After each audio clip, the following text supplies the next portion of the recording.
प्रति मास पाइबे 9000 टंका आपणक बैंक खाता रे। तो जदि आपणकर बैंक खाता अच्छी ताले आपणक पई खुशी खबर, कारण प्रति मास रे 9000 टंका आपणक बैंक खाता रे क्रेडिट हेइजिवो। जदि आपण माने स्कीम रे इन्वेस्टमेंट करूचंती, एई स्कीम रे आपण माने वन टाइम इन्वेस्टमेंट करिवे सरकारी स्कीम। पोस्टल स्कीम रे आपण माने इन्वेस्टमेंट करिकि भलो लाभ पाई परिबे।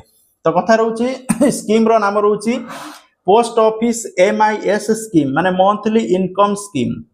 ठीक अच्छे, यही स्कीम रे आपण माने वन टाइम इन्वेस्टमेंट करिवे। आ केउ माने इन्वेस्टमेंट करिवे, केते लाभ पाइबे, संपूर्ण इन्फॉर्मेशन ए वीडियो रे आपण मानु कहबी। तेनो वीडियो जदि आपण माने देखुचंती बा आपण पाखु पळै जाईची ताले निहाती शेष पर्यंत देखिबे। आ जदि आपण माने भाबुचंती आपण माने तो जानिचंती ये करचंती काई कि देखिबे, ताले आपण मानको इच्छा, बट देखिले आपण माने पूरा इन्फॉर्मेशन पाई परिबे। तो जा फल रे आपण माने इन्वेस्ट करिवे कि नाही, आ को माने कले एथिरु बेनिफिट पाई परिबे, कोन लाभ पाई परिबे, संपूर्ण इन्फॉर्मेशन स्टेप बाय स्टेप मु आपनको कहबी। ठीक अछि, ए जो स्कीम रो नाम रहउची ए पोस्ट ऑफिस MIS स्कीम। एक सरकारी योजना। मैच्योरिटी समय होची 5 वर्ष। व्यक्तिगत अकाउंट खोली परिबे, जॉइंट अकाउंट मध्य खोली परिबे। सुध हार होची 7.4% वर्तमान चलीची। प्रति वर्ष एथिरे मध्य परिवर्तन होता है, किंतु बेसी परिवर्तन नाही। जदि सिंगल अकाउंट रे इन्वेस्टमेंट करूचंती, देखंतु मैक्सिमम 9 लाख टंका पर्यंत आपण माने इन्वेस्टमेंट करि परिबे। जदि जॉइंट अकाउंट रे इन्वेस्टमेंट करचंदर स्वामी स्त्री मिसिक इन्वेस्टमेंट कले ताले टोटल 15 लाख टंका पर्यंत वन टाइम इन्वेस्टमेंट करि परिबे। तो मिनिमम इन्वेस्टमेंट रहउची 1000 टंका, मैक्सिमम होउची जॉइंट अकाउंट रो 15 लाख आ सिंगल अकाउंट रो 9 लाख मैक्सिमम आपण मान डिपॉजिट करि परिबे। तो मु आपन कहि दउ जे आपण माने एतरे किपरि एक स्कीम एक्चुअली कोन। तो देखंतु जो माने चाहुचंती प्रति मास टंका पाइया पई सेमानक ए स्कीम टी। तो जदि आपण धरंतु बैंक रे FD करूचंती, सेठी मध्ये 6% वर्तमान 6 कि 6.5% सुध मिलुची।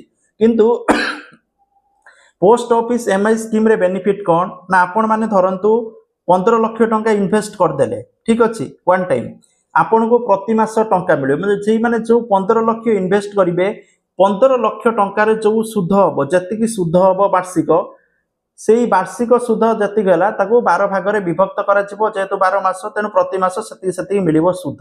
पुनी नेक्स्ट मास से बळा मिलिबो, पुनी नेक्स्ट मास, एई बडी 5 वर्ष पर्यंत आपण को मिलिबो। ठीक अछि, नेक्स्ट वर्ष कि 5 वर्ष पर्यंत मिलिबो। ठीक अछि, 5 वर्ष परे यार मैच्योरिटी हे जिवो। मैच्योरिटी हे गला परे आपण माने धरंतु 15 लाख टंका डिपॉजिट करथिबे, आपण को 15 लाख टंका ही रिटर्न मिलिबो। कारण आपण माने जो सुध टंका प्रति मास पाई चलिबे।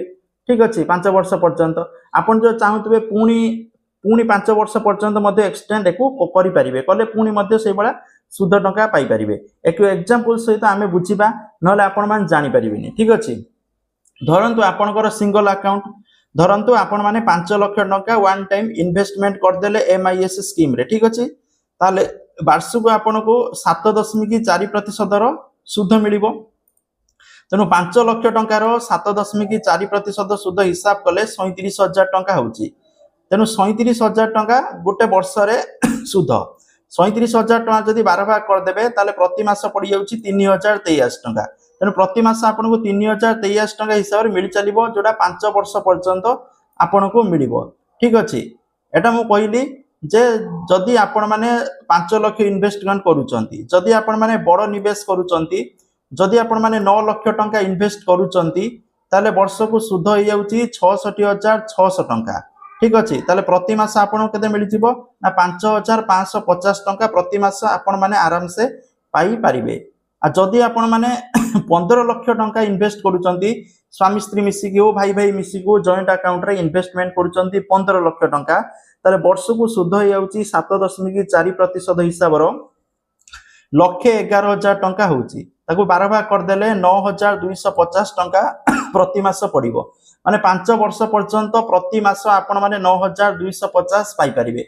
9,250 प्रति मास 5 वर्ष परे पाइबे। आ 5 वर्ष परे आपण जो 15 लाख टंका डिपॉजिट करथिबे बा जहा भी डिपॉजिट करथिबे, से पैसा आपण मानकू रिटर्न मिलि जिवो। ठीक अछि, माने एटा कहबा कथा रहउची आपनकर मूलधनटा पड़ी के रहिला, से मूलधन ऊपर जहा सुध आइला, से सुध को भाग भाग करिकि प्रति मास आपन को मिल चलिबो। पुणी नेक्स्ट वर्षर सुध भाग भाग आपको प्रति मास मिल चलो ये 5 वर्ष मिल आप चाहिए पुणी 5 वर्ष पर्यंत या एक्सटेंड करें। तो बहुत बढ़िया स्कीम एटा कौ मानी दरकार क्यों मैंने इन्वेस्टमेंट करिया दरकार मुझे कहीदे धरतु आपणकर जॉब ना आपणकर इनकम भी बेसी ना मंथली तो आपण मैंने भावुं मुझे स्वामी स्त्री आप जॉइंट अकाउंट 15 लाख टका इन्वेस्ट कर दूसरी वन टाइम प्रति मास 9,000 मिस 9,000 आप घर चलला किसी टेंशन ना 9,000 मिले प्रति मास घर चलो 15 लाख आपंकर तो पड़ी रहा जिते पारे 5 वर्ष पर उठेले 15 लाख आपको मिल कि जो 9,000 पाइबे दिस इज बेस्ट कारण जब आपड़ जब एफडी कर दूसरी पैसा टोटाल रहा आप उठे पारे कि यही स्कीम कौन ना मंथली भाग भाग कर पैसा मिल सुध टका खर्च सुधे आपण मैंने चलिए आपंकर मूल पड़ी रही है कि मूल को जब आप बैंक रखिए कि खाली पोस्ट ऑफिस रखिए 2 ରୁ 3% इंटरेस्ट मिले कौन से लाभ ना कि स्कीम जब इन्वेस्टमेंट कर बेनिफिट पाइपर जो मैंने retired person okay government job ना कि प्राइवेट जॉब करते रिटायर्ड हो गला बयस हो गला वन टाइम इन्वेस्टमेंट करते मासू पेंशन हिसाब से पाई चलिए से बेनिफिट जो मैंने डेली इनकम चाहते प्रति मास जो इनकम ना कि टंका मगत अच्छे कि प्रति मास इनकम किपर करी ना ताले घर खर्च चलैया घर चलैया पिला पाठ पढ़िया ये जिनस आपण मैंने करें जदि 5 वर्ष पूर्व आपण मैंने चाहिए जे मुझे भांगीदेवी ना 5 वर्ष आप इमरजेंसी पड़ा ताले 5 वर्ष पर जो पूर्व जो टंका उठाउचंती ताले आपन को किसी पेनाल्टी बा किसी आपन कटिवो नले कौन सी प्रॉब्लम नाही बहुत बढ़िया जिनस ठीक अच्छे ता सहित आम जदि पोस्टाल उपरे कथा आबा जो मानकर मिनिमम 18 वर्ष ताले से माने स्कीम रे इन्वेस्टमेंट करि परिबे आ केवाईसी करिके पोस्टाल ले आपण माने इन्वेस्टमेंट करिवे डिपॉजिट कथा रहउची मिनिमम 1000 टंका रो आरंभ होउची single account 9 lakh double account 15 lakh टंका पर्यंत आपण माने करि परिबे इंटरेस्ट रेट 7.4% या प्रति वर्ष मध्य चेंज होता है ठीक अच्छे तापर हूँ प्री मैच्योर क्लोजर जदि आप 5 वर्ष तो चलो ना कि 5 वर्ष पूर्व जब क्लोज कर इमरजेंसी पड़ती कौन रही नियम not allowed before expire of 1 year from the date of opening such account जदि आप MIS रे अकाउंट खोली मिनिमम गोटे वर्ष पूर्व आपण मैंने अकाउंट को हाथ मारी पारे कि अकाउंट क्लोज करें पैसा यदि अर्जेंट दरकार पड़े गोटे वर्ष पर आपण मैंने विथड्रॉ करें if the account is closed on before expire of 3 years from the date of opening such account and amount equal to 2% of the deposit shall be deducted जदि आपण मैंने 3 वर्ष पूर्व आपणकर अकाउंट को क्लोज कर 2% आपणकर कटिबो चार्जेस ठीक अच्छे if the account is closed after expire of 3 years the date of opening ताले जदि आपण माने 3 वर्ष पर अकाउंट को क्लोज करिया पे पडुची धरंतु आपण इमरजेंसी टंका दरकार ताले 1% डिडक्ट हबो बोली ऑफिशियली पक्षरु कुआ जायछि ठीक अछि ता सहित नो एक्सटेंशन अकाउंट एक्सटेंशन करियबनी क्लोजर ऑफ अकाउंट 5 वर्ष पर क्लोज करि परिबो ठीक अछि किछि प्रॉब्लम नै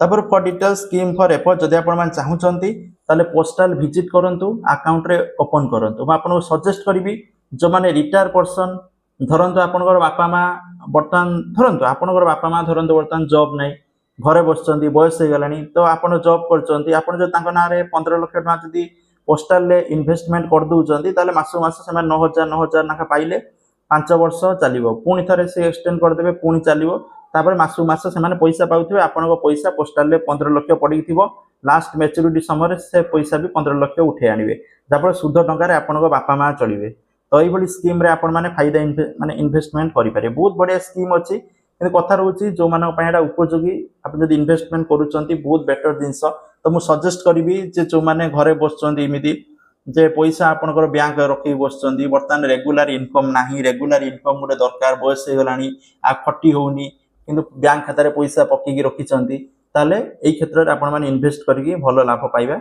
दरकार तो जदि भिडियो भल लगे काइंडली शेयर करेंगे थैंक यू जय जगन्नाथ।